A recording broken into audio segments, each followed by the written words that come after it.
Hello, কই তুমি এত দেরি হচ্ছে কেন? আমি তো কতক্ষণ ধরে অপেক্ষা করতেছি। বস আমাকে অফিস থেকে ফোন করে বলছে এক্ষুনি যাইতে হবে, জরুরি কাজ নাকি। জানতাম যেন আমি না একদম এক্স্যাক্টলি জানতাম যে এরকম কিছু একটাই হবে। যাও অফিসেই যাও। আরে এইভাবে বলছো কেন?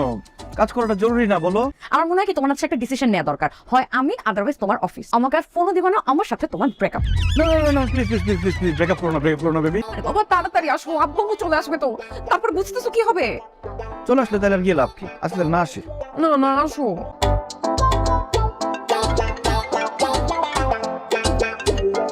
তোমার আর আসতে হবে না, আব্বু ফোন দিছিল, ওরা চলে আসতেছে।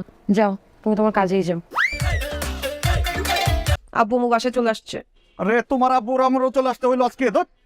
আমার আব্বু আম্মু আসে না মানে? তন্ময়ের আব্বু আম্মু বাসায় চলে আসছে। আমাদের আড্ডাদের কথা ছিল না ওদের বাসায়, এখন ফ্রেন্ডরা বলে যাইতে পারবে না। মানে তন্ময় যখন অ্যাক্সিডেন্ট করছে তখন তন্ময়ের বাসা খালি ছিল, ওর আব্বু আম্মু ছিল না। এখন ওর আব্বু আম্মু বাসায় চলে আসছে, এখন তন্ময়ের সেবা যত্ন তারাই করতে পারবে।